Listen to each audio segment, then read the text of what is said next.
Hi everyone, a brief video introduction to Unit 4 for our school leadership course. This week we're looking at two additional chapters in the full text, one on understanding change and one on relationships. Those are the next two pieces of his educational change pie model that we looked at last week in chapter 1. As we go through these chapters, certainly I'd like you to be able to identify the little case studies he puts in and some of the key concepts and understanding each of these chapters. Not only do I want you to understand the title of the chapter and the significance of the title, I also want you to look at what are the key components of understanding the change process, and what are the key components to understanding relationships. What are the theoretical models he draws on? What are the case studies he uses? When we look forward to you writing your midterm exam, which is coming up shortly, I'm going to want to see that you've got very specific, detailed ways of applying the concepts from this full text to the children's story in A Big Orange Spot. And so pay close attention to not just the general understanding of the role of relationships, but what are the specific mechanisms and what are the specific theories he's drawing from and the specific case studies he uses. So do some close reading for those of you who are Common Core folks. So this week our dialogue is really going to look at change in relationships. In my personal biography as an educational researcher, change is pretty central to what I do.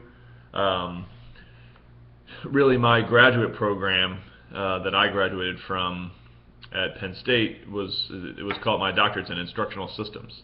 And this was a field of study that grew out of World War II, when the U.S. Army needed to train a bunch of farmers and laborers to operate heavy equipment, do complicated logistics, and essentially learn all types of new skills that their schools and whatever professional training they had didn't give them. And so they developed quite a good number of adult learning techniques, distance learning, correspondence courses, radio. Since then, that's been applied to university-based adult learning, and now we're seeing lots of inroads to K-12. And the students that I went to my graduate program with were designing the next and best Moodle. They were designing interactive video interfaces, and I wasn't as much interested in that, although I did have some computer science background that is sort of ancient history for me now. But I was very interested in what these people were finding as they created these great new interesting tools, was that they weren't being used all that much.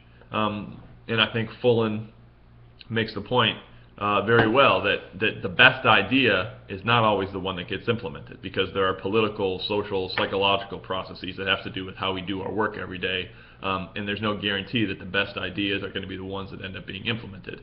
And I find that a truly fascinating question. It draws on marketing and politics and social psychology and individual psychology. It gets at how we think about our work, what good it's doing. There's moral purpose from Fullen again. And how do we collaborate to ensure that our work is pulling in the same direction. So I find that the change process is a very exciting area to do work in, and most of my research and writing focuses on some aspect of that. I think that as you get through this week's posts, you'll be dealing with those two chapters from Fullen, and I think you'll get some nice insights into the change process as he sees it. Michael Fullen is one of the top 2 or 3 experts in the field of educational change, and so you're certainly getting it straight from the horse's mouth here. In addition to responding to the 2 readings out of Fullen, 2 chapters out of Fullen, you're also going to select 1 chapter from Jim Ellsworth's Surviving Change book. It's a PDF book available on Moodle. It's also available free from the ERIC site in the U.S. Department of Ed. Select 1 chapter that looks most interesting to you. There is a chapter on Fullen which you're free to use, but I encourage people to look out for another topic here. Historically, the section on resistance to change has been pretty popular, and so you may want to take a look at that one. But select any single chapter and also build that into your dialogue response in addition to the two pieces. Absolutely, as always, looking for comparisons and contrasts with what you see in the full reading. You also have a field experience this week, which is your relationships field experience. This one doesn't require you to do any talking whatsoever. You'll be placing yourself in a public space in a school. Could be done in a different workplace other than a school, but I find we get the most benefit if we do this in the workplaces where we're going to continue working. But main office or a place where there's a lot of adult-to-adult interactions are great for this.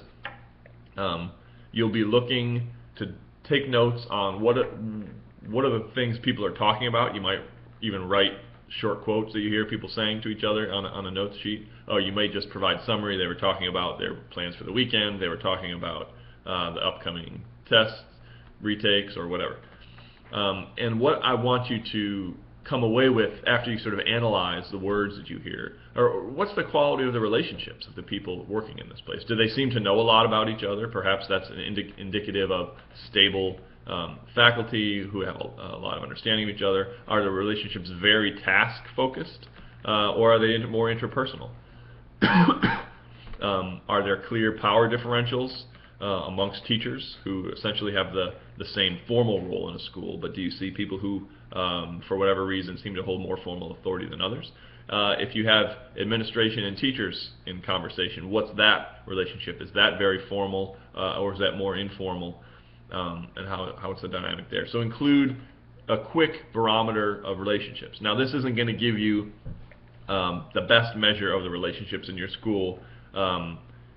There are some pretty good surveys out there that I encourage folks to find, and as you move into leadership positions, it's not a bad idea to take 2 or 3 times a year to do a school climate or culture survey, or to examine the relationships at your school. And so we can talk perhaps in the dialogue this week about where we can get some of those instruments. I think they're vital in a toolkit for any educator. But make sure that that goes into the